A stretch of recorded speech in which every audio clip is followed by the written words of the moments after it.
Welcome to the In My Opinion show with host Henry Hatter and friends. Seen on the internet via YouTube. Enter in capital letters RBR, MIIMO to watch our exciting programming. Subscriptions are free. The In My Opinion show is seen on Flint, Michigan, Comcast Cable TV, Channel 17 every Saturday at 6 p.m. and Wednesdays at 8:30 p.m.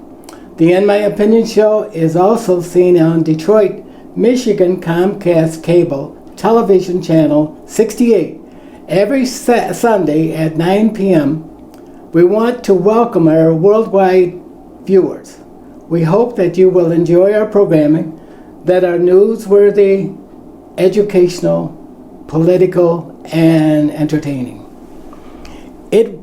If you would like to be a guest on this exciting program or have different opinions on our subject matter, please email our producer, In My Opinion, RBR, on att.net. Today we have an exciting candidate, a candidate for mayor. Candidate Karen Weaver, welcome to the In My Opinion show. Well, thank you. We are happy to have you. It's a departure from tradition to have a candidate like you that's well educated, well positioned, successful business wise, and appear to be surrounded by capital, well supported funding mechanisms, and flanked by supporters in the Flint community of able and respected citizens. Not too many candidates can boast that. Welcome. Thank you. I am really glad to be here today. First I should start off and ask you, who the world is Karen Weaver? That's a good question. No one has put it quite like that, but that's a really good question. I'll tell you who Karen Weaver is. I'm a mother. I'm a wife. I'm a daughter. I'm a sister. I should say I'm a child of God. I should have said that one first and foremost. But I'm also a businesswoman, and I'm a Flintstone. You know, that's the nickname we give ourselves. I was born and raised in Flint. I've lived here 50 plus years. And most of all, I'm concerned. I'm a concerned citizen. I'm a concerned mayoral candidate about the city of Flint. That's who I am. I can give you some more information about me. I'm the daughter of the late Dr. T. Wendell Williams and Marion Coates Williams.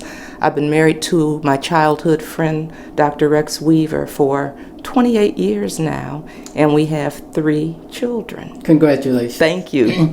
Karen, you know, Yes. so many people who run for public office seem to be able to make the law and rules as they go. And I want to ask you this fundamental question. Do you believe in the Constitution of the United States and the Constitution of this state and the Constitution of Michigan, of Flint? Of course. Unconditionally. You know, we can start talking about the charter if you want to. No, not yet. I don't Not know yet? whether- Okay, I and the do. folks Yes, out I there, do. We are gravitating, not the folks who make a lot of noise in Flint, but we want to reach those people who are voters, who care about Right. Flint, who live in Flint, Right. who make their livelihood here, who support Flint and it's all of its endeavors. Those are the people that we're trying to And those reach are the today. people I'm concerned Yeah, about. okay. Those are the exact people. And those are the people who vote. They count. Okay. Yes. So you support the Constitution of the Yes. United States. Now, the next question I'll ask you, will you develop? Now, this is a fundamental question that's very important to those people, and you're talking to people in the 4 quadrants of Genesee County, of Flint. The entire city. This entire city. Yes. Irrespective of their money, their race, their religion, their gender, etc. You're going to talk to, that's the element that we're talking to today. Okay.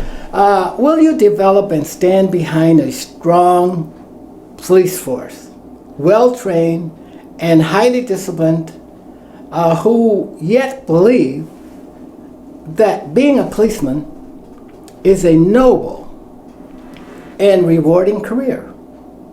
Yes. Because I think that that's what they miss a lot. It is Will you what's stand missing. behind such a department to effectively maintain order and control, Yeah. to assure that children and students and old people and people who come into our town to visit and housewives to be safe and secure as they move around the city? Yes. Speak to that. Yes, and that's what I'd like to see happen. That's exactly what I'd like to see happen. And you said that's been missing, and it has been missing.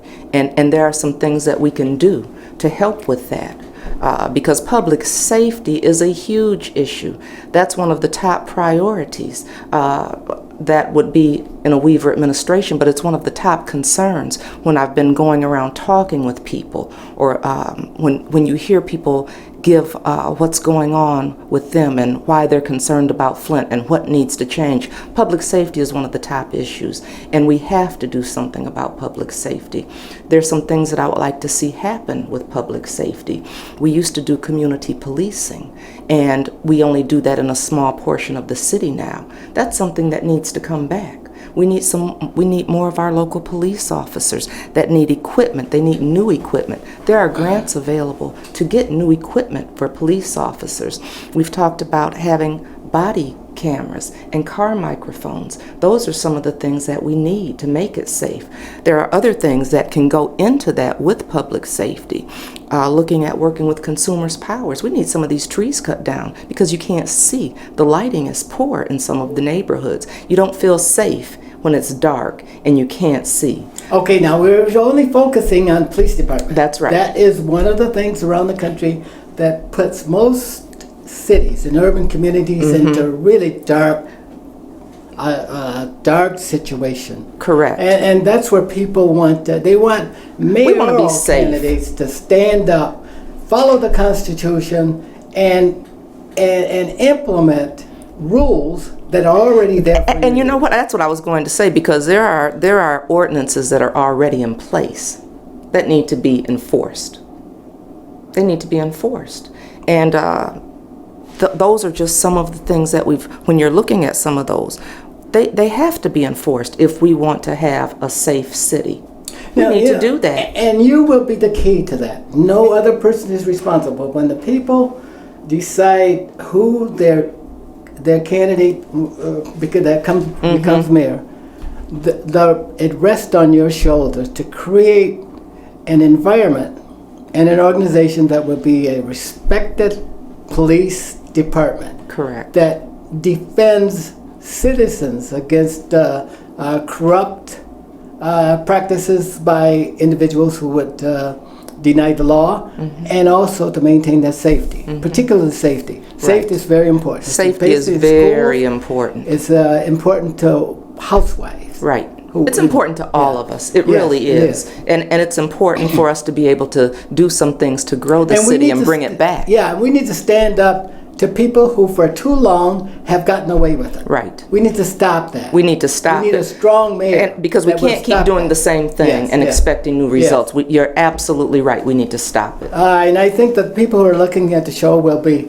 looking at the progress that you make in the event that you become mayor, because we're going to hold you to it. Well, I hope so. Now, what skills and credentials do you bring, that you possess, that positions you to become the mayor of a major industrial city that was once the center of learning, the center of economics, and the center of public life?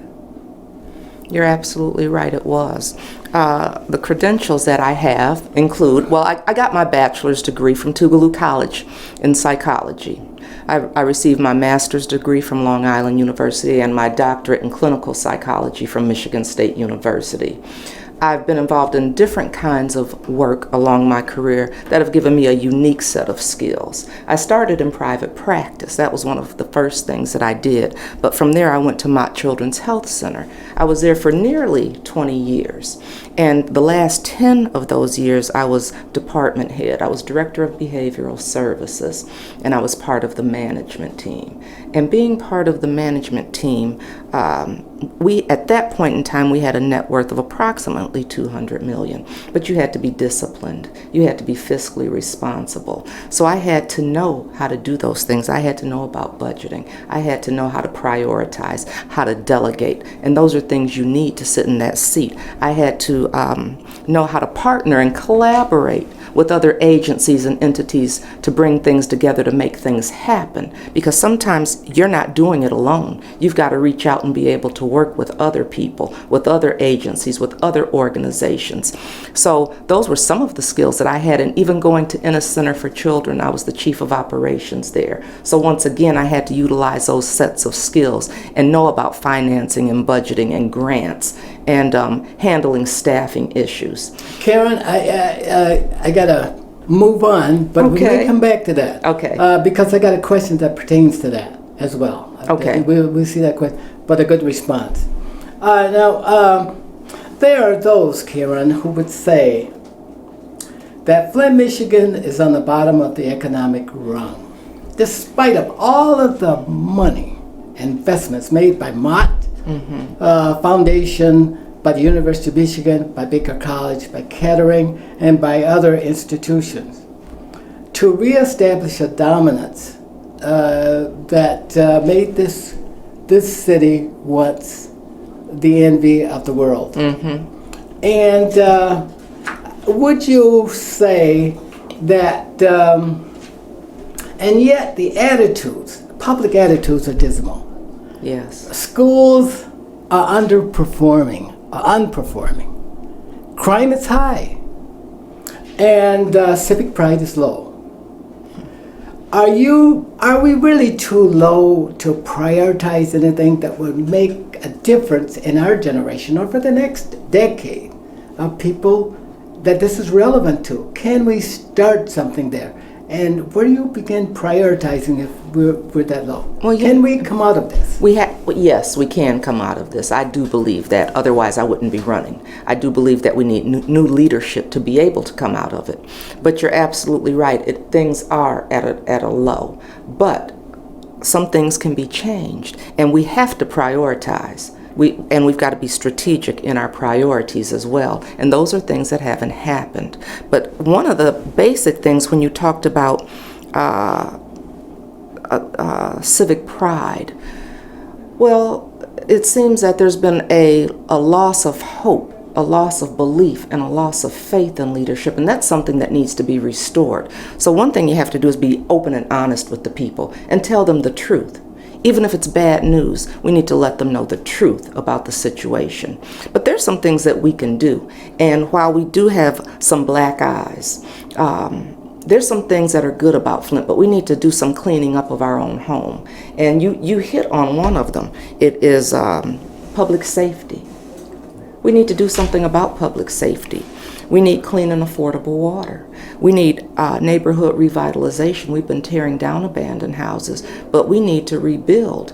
And when we do those kinds of things, that creates a tax base. If we rebuild, we can't keep tearing down and not rebuilding, because that's how the city thrives. Is we need some tax dollars. We need a tax base. And if we don't do these things, we won't get it. We won't attract families, and we won't attract businesses to Flint.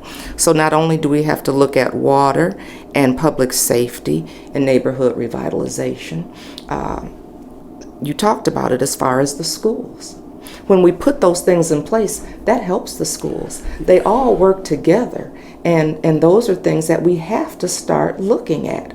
And like I said, we have to be strategic about it. If we don't prioritize, we won't get out of this. Okay, Karen, I got to keep moving. Okay. Because we need to come back to Okay. those, and I got a lot of things I want to talk to you about. I'm sorry. That's time okay. just goes so fast. Let me ask you, just follow that question. Do you think the people of Flint, collectively, culturally, caring about their city, would consider a tax that helps it to grow out of its dismal state? I don't know. That's a good question. But the other communities won't help you, and the federal government's not going to help you I if know. you can't help yourself. And that's been some of the issue Yes. and that's where that trust and leadership comes in, because and trust with other people that we've partnered with. I was at a city council meeting and they were talking about when GM came in about the tax abatement. Yeah, we need new businesses, but the problem that some people, or I don't know if I should say problem, but some people were against it because they said, we tried this before, and they didn't tell us Those the are truth. not the people to have on the city council. Right.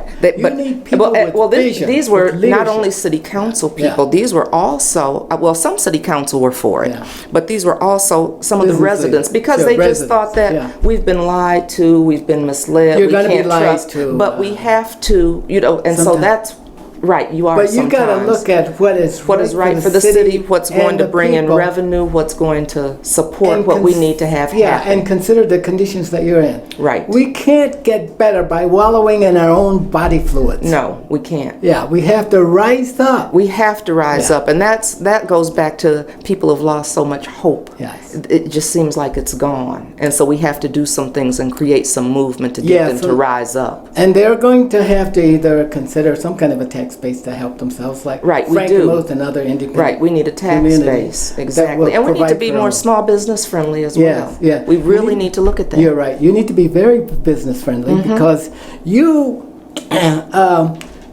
businesses won't come into a community where it's governed, where government does not support it. Right. Where it's not an unfriendly government, and you have poor schools and individuals who don't support it.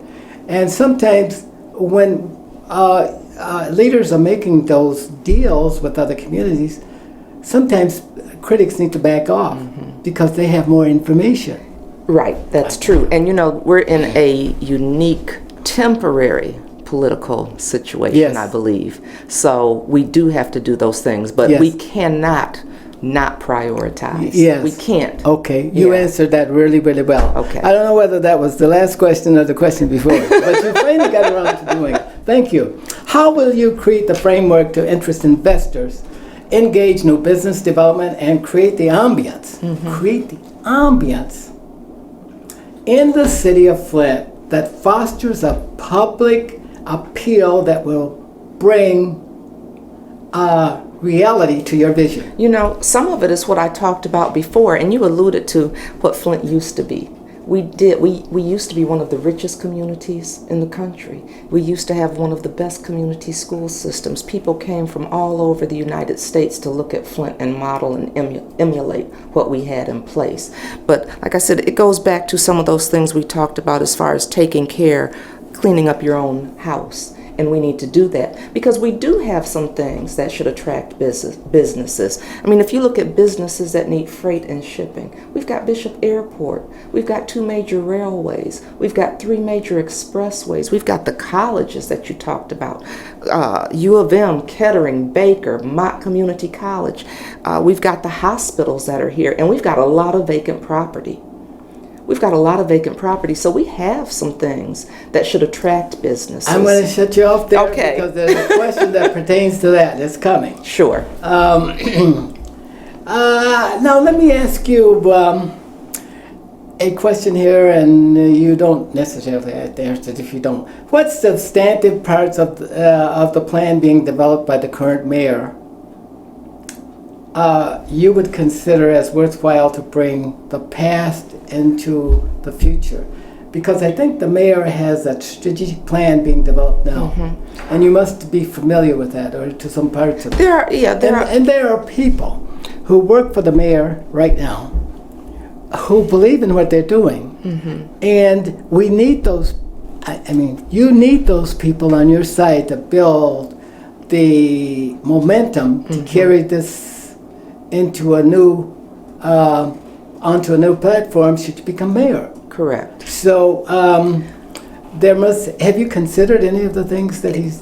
Yes, because when you look at the plan that's in place, there are some positives. One thing is there was quite a bit of community involvement. but there were some segments of the community that weren't involved. Yes, sure. There really were. Yes. When you look at what's going on with downtown, it's wonderful. And I remember there was a time when nobody came downtown. Yes. It was desolate. People were scared. Just some of the things we talked about earlier, but people invested in that area. That's what brought people downtown, was the investment. You have to appreciate an area and want to do something there. Had that investment been on the north side of town or the east side of town or the west or the south, people would have gone there as well. And so we need to do some of those kinds of things that we've done downtown in other areas. Because I understand and I recognize that to be a thriving city, you need a thriving downtown. That's like the heartbeat, but you need the rest of the body as well. Yes. You can't function with just one piece, and you need to include all of the rest of it. And that's what I talked about, the north, south, east, and west. And if we could do that, investing in those other areas, like what's been done downtown, it would bring people. If we, we were talking about businesses, you think about when neighborhoods were made up, they were made up of homes, but they were also made up of small businesses. And so we've got to do some things to attract them and spread that. And we haven't done a good job of that. We haven't done a good job of neighborhood actually stabilization and revitalization. We've got to do a better job of job retention and attracting new businesses. Those are the things that we have to do. But we have to do some of our own business as well. And that's what we talked about earlier, is the public safety. We've got to do that. We've got to take care of some water Got to things. move on, Okay. Karen. Explain your short and long-term strategies for creating a platform that revitalizes and could restore Flint to, over time, to a major American city. Well, First of all, your low-term priorities. Short-term. Well, you know what? It's interesting because there are short-term things and there are long-term things. It is twofold, and some of those short-term things will have to continue.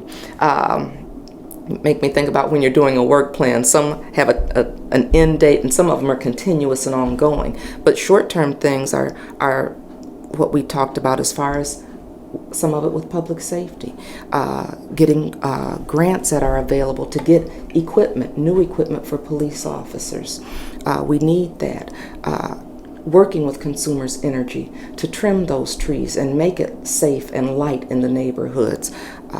Some of the other things that we talked about as far as short-term goals would be the neighborhood revitalization. We've torn down, well, I'm sure it's more now, but a month ago we talked about we had taken down 1,800 abandoned houses that needed to be taken down. But what if we could have built up some of those? What if we could have built up half of those? That's a long-term goal. But cutting the grass, getting our grass cut, getting equipment for that. That's short term. We need to be doing some things to enhance our neighborhood, because what you find is you have a ripple effect. It makes people feel good. It makes people want to get involved. It makes them come out and help. It creates jobs for small businesses when you start doing those kinds of things. So those are some short term, quick things that you can do, but they need to be done ongoing. They don't stop a lot of them. Okay, Karen, I got to move on. But I'd like to add just to that question.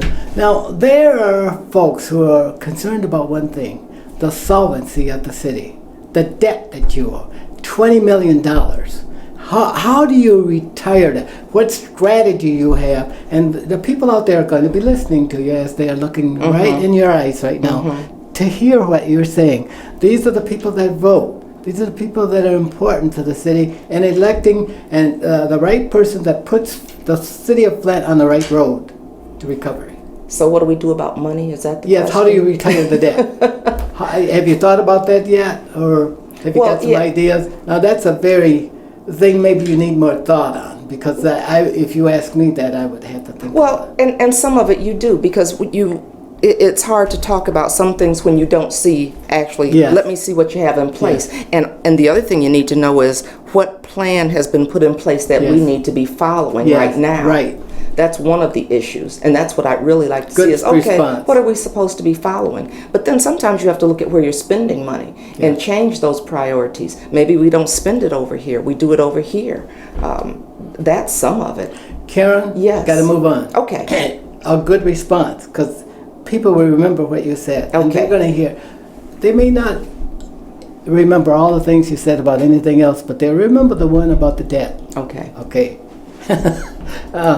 Now, the current mayor recently announced that entrepreneurs will be moving into Flint and they will create 200 jobs, such as diplomat pharmacy and others. Okay. There are two types of events that lead to something positive for the city of Flint when you bring in jobs. One is jobs. And those are jobs with high-paying wages and that develop a product or a service here in Flint within its boundaries, and that somebody else outside of its boundaries want to buy that in other markets that will transfer their goal into our markets here, the coffers of Flint, and where the money could be redistributed among its residents, where we all share. Right. Now the others are where we just trade money around in circles, using the same money. Now diplomat pharmacy is one of those such events, or Walmart or Kmart. Okay. They don't bring new wealth in. They employ people to sell products. Right. We transfer gold outside of Flint or outside of the country to China and Afghanistan and others, okay? Okay. Karen, I'm sorry. It's, I get this. Are we out of time? Mayoral candidate, now the mayoral candidate will speak to her constituents of Flint. In the words of Paul Harvey, now hear this.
How excited should the citizens get when you move businesses in that just trade money around in circles? And see, the 200 people are only 1/2 of the percentage of jobs that were lost in 1970. How excited should we be? Well, I'm not real excited. I'm always glad when people have jobs, but some of the concern is, or some of the issue is, how many of them do they live in Flint? Do they live in Flint? And because, I think about, and I have nothing against our chief of police, but do they live in Flint? We use our tax dollars to pay people that don't live here, and they pay their taxes elsewhere. So how many of those jobs are in Flint? And okay, how